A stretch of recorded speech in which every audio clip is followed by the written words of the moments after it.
Muy buenas tardes, bienvenidos al cierre de los mercados en Primera Página Televisión, el espacio donde revisamos el comportamiento de la Bolsa de Nueva York y los mercados de la integración NUAM.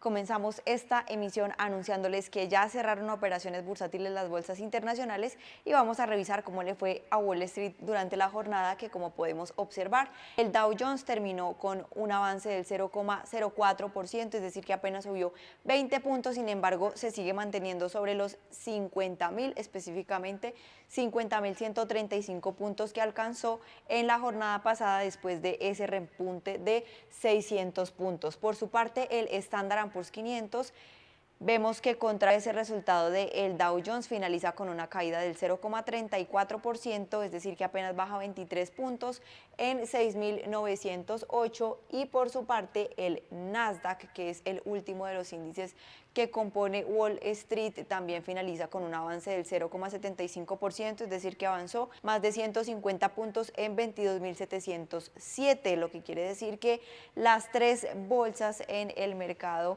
internacional finalizan de manera mixta. Les cuento que el Standard & Poor's 500 subió el lunes impulsado por las acciones tecnológicas en la jornada intradía, mientras que Dow Jones alcanzó nuevos máximos históricos intradiarios en una sesión marcada por la cautela de los inversores ante la publicación de datos económicos importantes y una nueva tanda de resultados empresariales.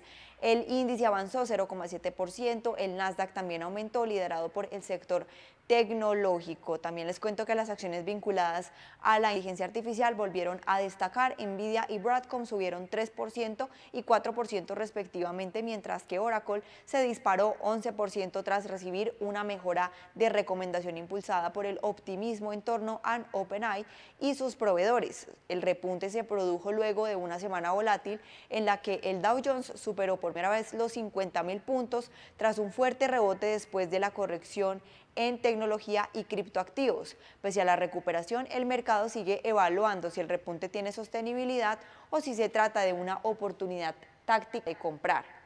Los inversores también permanecen atentos a los resultados de empresas como Coca-Cola y Ford Motor, así como la publicación del informe de empleo de enero y del índice de precios al consumidor, que son claves para definir las expectativas sobre el rumbo de la economía y la política monetaria.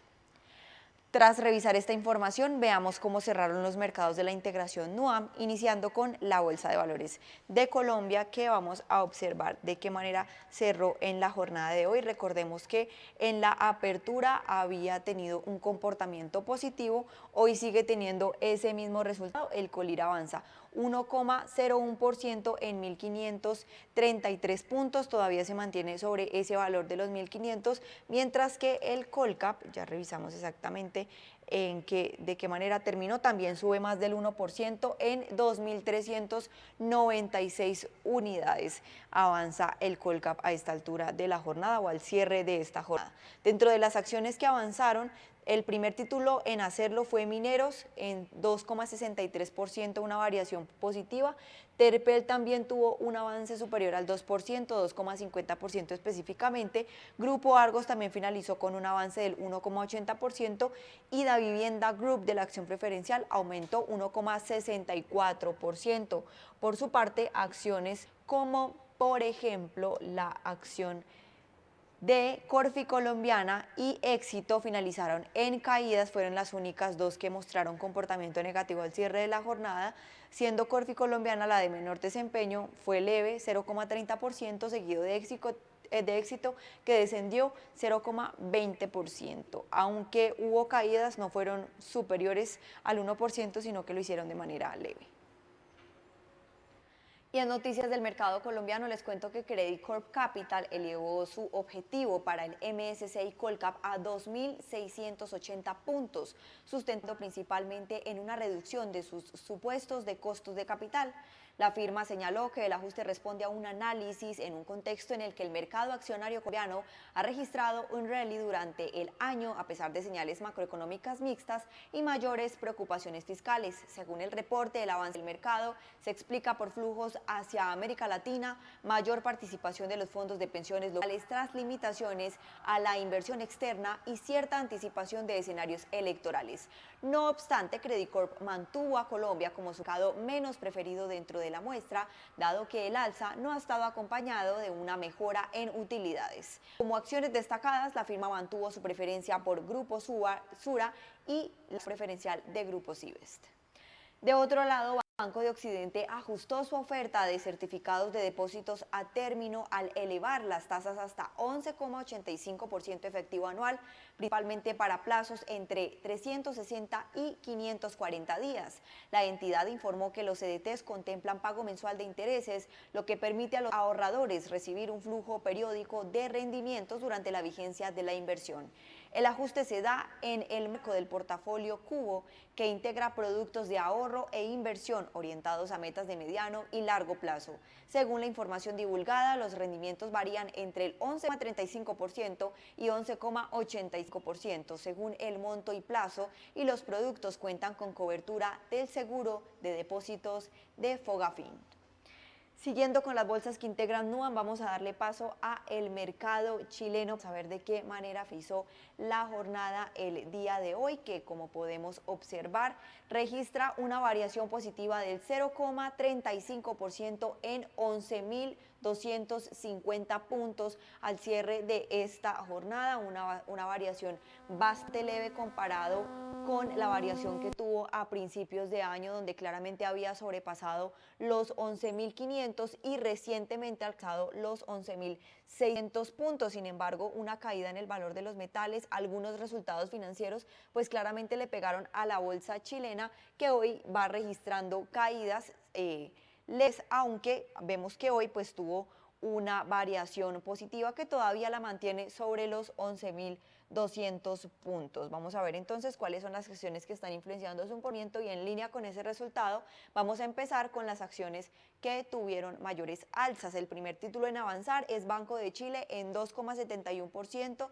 seguido de Compañía de Cervecerías Unidas, que aumentó 2,50%, CAP también tuvo un aumento del 2,45% y Mall Plaza vemos que tuvo una variación positiva del 2,45%.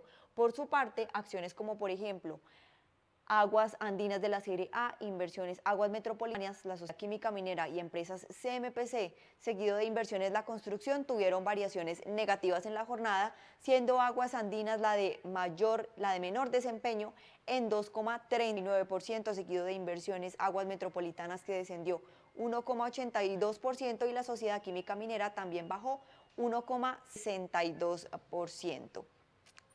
Y en noticias del mercado chileno les cuento que también Credicorp estableció un objetivo de 12.050 puntos para el índice IPSA de Chile a diciembre del 2026, manteniendo una visión constructiva sobre el ciclo político, económico y el mercado accionario local.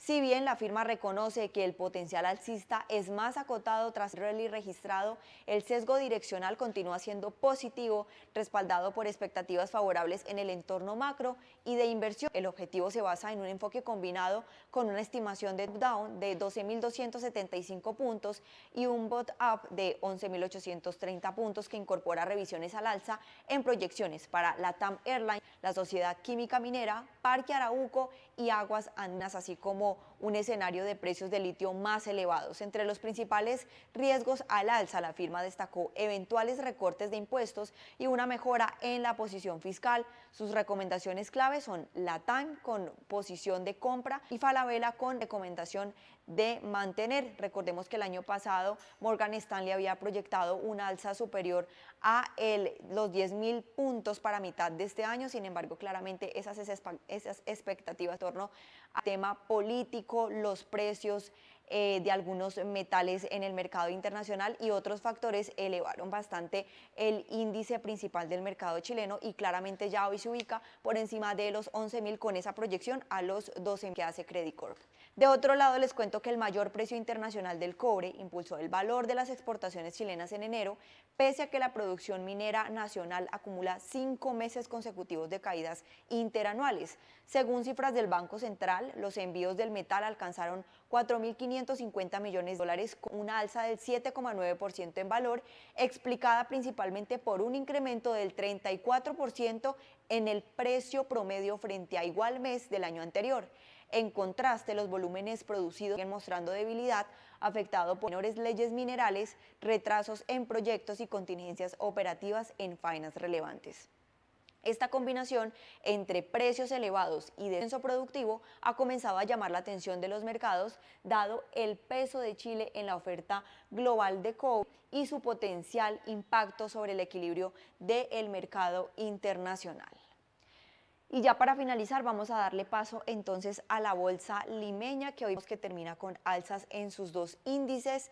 El general aumenta 0,14% o aumento en la jornada de ese valor en 54.428, y el Select, que reúne a las 15 acciones más cotizadas dentro del mercado, también aumentó más del 1%, 1,07% en 1.417 puntos al cierre de esta jornada. Veamos entonces cuáles son las acciones que están influenciando su comportamiento. Recordemos que en la jornada pasada los índices habían terminado de manera mixta, perdiendo el general y aumentando el Select en la jornada pasada, y hoy ya vemos que claramente ha vuelto a recuperar esos valores. Tengamos en cuenta también que debido a ese repunte en los precios de algunos metales, el índice general ha aumentado más de 55.000 puntos, ya se encuentra en los 54.000. Sin embargo, pues claramente esto es una señal de favorabilidad frente a las acciones que componen la bolsa limeña. En ese sentido, el primer título en avanzar es Nexa Resources Atacocha, que aumenta 15,20%, seguido de Silver Mountain Resources, que también aumentó 9,67%, y Volcán Compañía Minera, vemos que también tiene un avance del 8,75%, y también acompaña la lista la empresa que es Compañía de Minas Buenaventura, que aumentó 7,56%. Por su parte, acciones como por ejemplo Cartavio Sociedad Anónima Abierta, Alicorp, Panoro Minerals y empresa editorial El Comercio, seguido de Enel, Piura, finalizan con caídas, siendo Cartavio Sociedad Anónima Abierta, que es una ETF, la que más descenso tuvo en 6,64%, seguido de Alicorp, que retrocedió 2,91%, y Panoro Minerals, que bajó 2,86%. Y en otras noticias del mercado limeño también les cuento que Credicorp mantuvo una visión neutral sobre el mercado accionario peruano y fijó su objetivo para el MSCI Perú Select en 1.379 puntos, un avance acumulado del 26% en dólares en lo que va del año.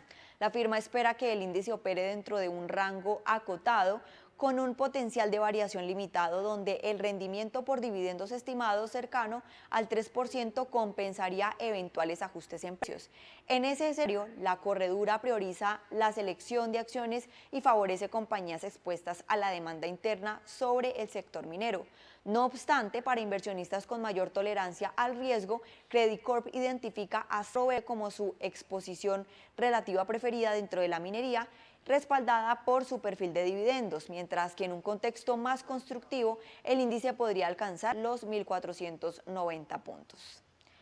De otro lado, la Compañía de Minas Buenaventura estima que su proyecto de cobre Trapiche, ubicado en la provincia de Atambamba, región Apurímac, podría iniciar operaciones hacia el año 2030, de acuerdo con el avance actual de los trabajos de exploración. El proyecto forma parte del portafolio prioritario de crecimiento de la empresa y se inscribe en su estrategia de fortalecimiento de activos cupríferos de mediano y largo plazo. Según informó la compañía, Trapiche registra avances geológicos relevantes apoyados en el uso de tecnologías de exploración como estudios geofísico-químicos, y pues Buenaventura mantiene entre 3 y 4 proyectos exploratorios en desarrollo y considera el relacionamiento con comunidades y autoridades locales como un factor viable para continuar sus iniciativas mineras en Perú. Luego de revisar el desempeño de las bolsas de la región, ahora ponemos la mirada en Venezuela para saber de qué manera finalizó la jornada. Como vemos, presentó una caída de 2,59% en 5.999 puntos, y los otros índices también acompañan esta bolsa. Terminan la jornada en mixta. El índice financiero finaliza con una caída del 3,31% y el índice industrial con un alza del 1,39%. En noticias del mercado venezolano les cuento que el secretario de Energía de Estados Unidos, Chris Wright, anunció que prevé visitar Venezuela en los próximos días para iniciar conversaciones con autoridades sobre el futuro, liderazgo y la gestión de PDVSA, según informó el político. La agenda contempla reuniones con funcionarios del gobierno interino y recorridos por campos petroleros en el marco de los esfuerzos de Washington por mejorar la administración de la estatal y crear condiciones para atraer inversión internacional al sector energético venezolano. Wright señaló que PDVSA fue una empresa con alto nivel técnico en décadas pasadas y que su recuperación resulta clave para ampliar la participación de compañías petroleras extranjeras.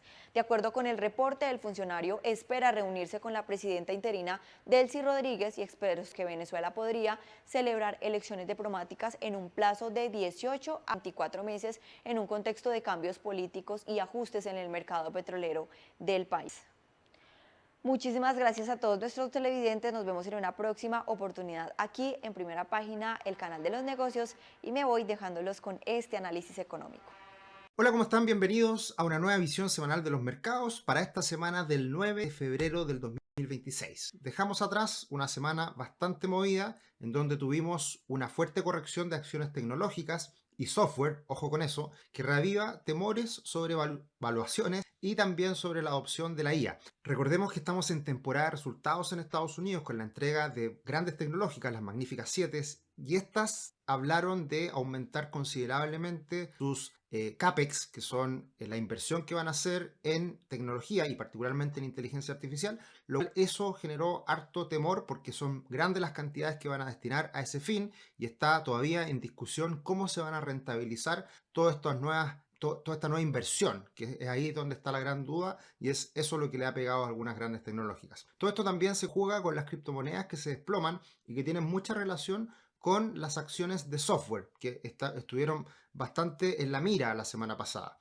Y todo esto también cuestionado como su rol de activo refugio, que se pone siempre cada cierto tiempo en entredicho, en un entorno de mayor riesgo, mayor aversión al riesgo, que es lo que está impactando precisamente a las criptomonedas y a otros activos. En Chile, la inflación continúa cediendo, era algo que esperábamos, la inflación del mes de enero, que quedó en un 0,4%, y eso lleva a la inflación a bajar del 3%. Todo esto en un contexto en donde el tipo de cambio, el peso chileno, se mantiene firme y cercano a los 855 pesos. Todo esto veremos cuáles son las implicancias para tus inversiones, qué es lo que podemos esperar para la semana que viene, qué es lo que viene en el ámbito de las finanzas y las inversiones, así que quédense en este video de la visión semanal en donde esperamos poder entregar hartos datitos interesantes para su toma de decisión. Invertir y construir patrimonio es distinto para cada persona. Agenda una reunión de diagnóstico gratuita, el link está acá abajito en la descripción y como siempre te invitamos a ayudarte en todo lo que tiene que ver con las finanzas personales, con todo el mundo del dinero y también con las inversiones. ¿Qué pasó en el mundo esta semana que dejamos atrás? Bueno, tuvimos bastante volatilidad, bastantes movimientos, pero al cierre de la semana el S&P 500 cayó solamente un 0,2%, sigue bastante cercano a máximos históricos. De hecho, el Dow Jones alcanzó los 50.000 puntos, que fue bastante celebrado también al cierre del día viernes. El Nasdaq, a diferencia, cayó bastante más, un 2%, muy influenciado por todo este sector de las acciones de software y también por las grandes tecnológicas, por las magníficas 7. El IPSA también sigue en una fase correctiva, cayó un 1,8%. A pesar de los vaivenes, a pesar de la volatilidad, el índice de volatilidad VIX no subió tanto, subió un 0,5% solamente. Había subido harto durante la semana y después terminó retrocediendo. Pero lo que llama la atención, por supuesto, es el desplome del Bitcoin de un 16,5%. De hecho, hablábamos la semana pasada que había un piso muy importante en los $74.000. Se rompe ese piso y ahí viene el desplome. El dólar index como activo de refugio subió un poquito, un 0,7%.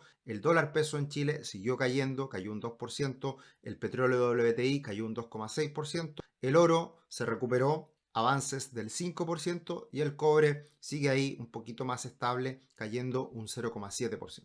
El tablero está claramente distribuido en dos grandes colores, un rojo fuerte y un verde también bastante generalizado en todos los sectores que no son tecnología. Y acá llama la atención algo que es bien importante. Apple se destaca dentro de las grandes magníficas. Cae Microsoft cerca de un 7%, Oracle cae un 13%, Palantir un 7%, Amazon un 12%, Tesla más de un 4%, Google más de un 4%, Meta cerca de un 8%, grandes tecnológicas cayendo fuerte, pero Apple se diferencia de estas grandes caídas, ya lo vamos a ver. Y por otro lado, todos los demás sectores bastante positivos. ¿Y qué es lo que se dio a conocer la semana pasada? Que fue alguna de las cosas más importantes que impactaron al mercado, es precisamente el hecho de que se aumenta mucho el CAPEX, la inversión en inteligencia artificial por las grandes tecnológicas. ¿Cuáles son las que más aumentan? Precisamente Amazon, Google, que entregaron resultados. Meta también aumenta bastante, Microsoft también, pero en menor medida. De hecho,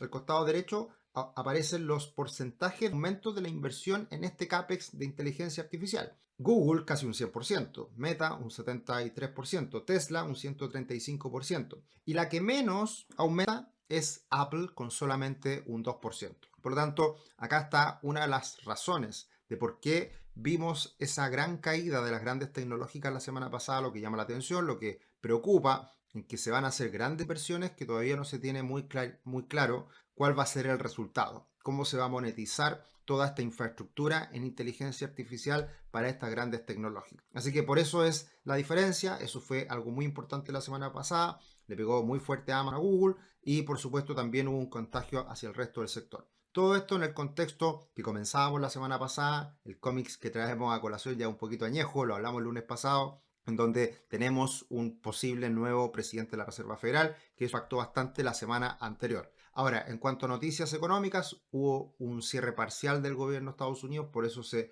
demora un poquito más la entrega del dato de empleo que quedó para esta semana, pero tuvimos dos formas datos de empleo en la semana y particularmente las peticiones semanales de desempleo que aumentaron mucho, pero sin duda la más preocupante son los JOLTS, que son estos puestos de trabajo que se anuncian y que disminuyó de manera considerable. Así que sigue el mercado laboral bajo la lupa, en la mirada de todos los inversionistas, que es un factor de preocupación. También se dio a conocer el empleo ADP, el no agrícola, que es un dato privado, ADP, y también salió menor de lo esperado. Así que el sector, o más bien todo lo que está relacionado al mundo del empleo y también conectado con la inteligencia artificial. Hace pocos días atrás, Amazon anunció que despedía a aproximadamente, si no mal recuerdo, 16.000 trabajadores por toda la revolución de la inteligencia artificial. Está generando cambios importantes en el mercado laboral norteamericano y eso evidentemente que también puede tener consecuencias de cara al futuro. Con todo esto, que es bastante, porque tuvimos harto movimiento la semana pasada,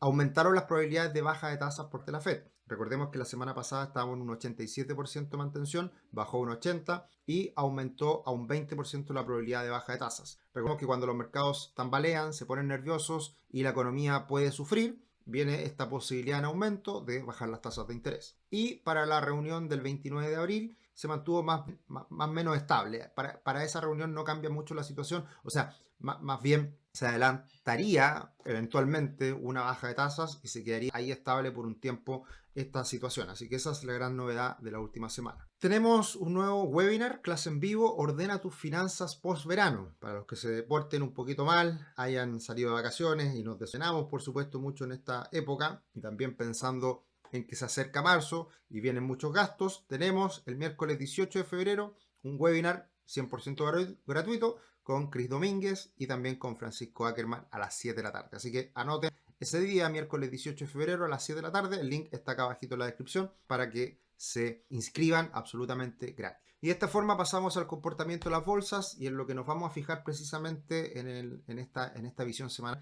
es en el Bitcoin, que ya cae este año casi un 20%. Todo lo demás sigue más o menos igual. Lo único que llama la atención también es que el Nasdaq 100 está en terreno negativo y también las acciones de growth, las acciones que generalmente están más relacionadas a la tecnología. Esas son las grandes novedades y esto viene de la mano con el Bitcoin. Y acá hay un gráfico bien interesante en donde está una correlación bastante cercana entre lo que es el comportamiento del Bitcoin y también el comportamiento del sector tecnológico de software. que tiene bastante correlación. Si se dan cuenta, esto es un periodo bastante largo en donde tenemos la mirada desde el año 2019 a la fecha, y ahí podemos ver cómo en las diferentes situaciones difíciles del mercado hay una relación bastante directa entre ambos activos. ¿Cuánto ha caído el Bitcoin desde los máximos? Un 52%. Recordemos que en otras ocasiones el Bitcoin cae un 70, un 80. Se dice que está más maduro, pero no es tan normal que un activo maduro caiga un 52%. Así que sin duda que esto genera algo de preocupación. El mínimo fueron los $60.000 aproximadamente. Así que hay que tener cuidado con esto que ocurre, porque hoy día el Bitcoin es mucho más grande y tiene más secuelas para el resto del mercado. Y como estamos mirando en esta gráfica, ya tenemos que ha caído más o menos una caída promedio, que anda en el orden del 43% estas caídas. ¿Hemos tenido caídas peores? Sí, pero estamos ya en una situación de caída promedio, así que ya podemos decir que la caída, esta corrección ya es bastante significativa y ya deberíamos estar cerca de piso. No se sabe, y de hecho todo indica a que podría seguir cayendo el Bitcoin, porque hablábamos la semana pasada de los $74.000, rompen esos $74.000 y hay una caída bastante brusca. Ahora hay un rebote típico después de grandes caídas, pero en la medida que no logre situarse de nuevo sobre los $75.000, todavía estaríamos en una situación bajista. ¿Y cuál es el siguiente nivel? Los $50.000 aproximadamente. Algo importante en estas situaciones es el costo marginal de crear un nuevo Bitcoin. Es algo que hoy día aparece como algo relevante. ¿Cuánto cuesta hoy día hacer un nuevo Bitcoin, minarlo? Aproximadamente. Hay varias miradas al respecto, depende del costo de la energía principalmente, pero anda en el orden de $30.000 y quizá un poquito más. Así que hoy día estaría el Bitcoin a un precio menor de lo que cuesta producirlo. Así que eso evidentemente que también es un factor a tener en cuenta, en donde podría estar acercándose a un piso en caso de que siga cayendo y que el mercado valore el que está en niveles muy bajos para poder nuevamente entrar demanda en este activo. Por otro lado, tenemos al S&P 500, que cayó bastante a lo largo de la semana, pero se recupera el día viernes. De todas formas, seguimos en esta lateralización sin grandes cambios, con un techo muy marcado en los 7.000 puntos aproximadamente. El bono del Tesoro de 10 años sigue en una trayectoria bajista, que es esa directriz roja que va a la baja, con un techo muy fuerte entre los 4.25 y 4.30, y por abajo tenemos los 4.19, 4.18, que antes fue techo, ahora es piso. Así que vamos a ver por dónde rompe. Si rompe hacia arriba sería una mala noticia, porque aumenta el costo del crédito. Si rompe hacia abajo podría ser una señal de que hay más preocupación en los mercados, hay más incertidumbre. Por el lado del ETF de China, el MQI alcanzó un piso en los 59,70 dólares aproximadamente, si lo contemplamos de esa manera. Se habla siempre en puntos, y mientras se mantenga sobre esos niveles puede seguir subiendo. Una corrección sana y puede ser una oportunidad para este ETF, que debería tener un desempeño de cara al futuro, entendiendo que los mercados emergentes se han venido recuperando en el último tiempo. De hecho, el índice de mercados emergentes, el EEM, hizo pullback, techo anterior 58, piso ahora 58, y se empieza a recuperar nuevamente ya en los 60 puntos y podría seguir subiendo y alcanzando máximos históricos también, que es un poco de las tendencias que se han mantenido desde el año pasado hasta ahora, en donde otros mercados fuera de Estados Unidos, con un Estados Unidos estable, se han visto mucho mejor que Estados Unidos. Y también pasa lo mismo con el mercado europeo, el EZU, que es el ETF de Europa, que también está muy cerca de máximos históricos. Y todo esto se manifiesta en que el ACWI, el All Country World Index, esté nuevamente cerca de máximos, en 146 puntos y fracción, y por arriba está el 148, que es el máximo histórico, que podría volver a romperlo porque mantiene una trayectoria al alza que es bastante mejor ese desempeño que estamos viendo acá en el ACWI en relación al desempeño del S&P 500, que está más lateral. Si le sumamos que tuvimos una noche bastante favorable en Asia, con Japón subiendo muy fuerte por factores electorales, hubo una gran mayoría para la actual primera ministro, que es de la derecha, y que tuvo mucha apoyo. Subió mucho el Nikkei. Eso también puede impactar positivamente al conjunto de bolsas a nivel global. Y por el lado de los metales preciosos, podemos ver que el oro se salva, el oro mantiene la trayectoria alcista después de toda esta volatilidad, mantiene esta directriz roja que mantiene el impulso, así que podría seguir subiendo sin mayor problema. Y en cambio, la plata, la corrección ha sido mucho más brusca, mucho más importante, y lo hablamos la semana pasada, se veía más feo este gráfico que el del oro. Así que acá está alcanzando ya niveles más razonables. Habíamos visto una euforia bastante proporcionada con la plata. El oro tiene más fundamento en esta lógica de moneda de reserva, de activo de reserva a nivel global. La plata también, pero en menor medida. Así que acá vemos que las cosas se han empezado a normalizar entre el oro y la plata. Tu año financiero organizado y consciente. Planifica, prioriza y toma decisiones con nuestro planificador financiero 2026. Descárgalo en la descripción, absolutamente gratuito, te puede servir para apoyarte en todo lo que es la planificación para este año 2026 y que sea una ayuda para mejorar en tus finanzas personales. De esta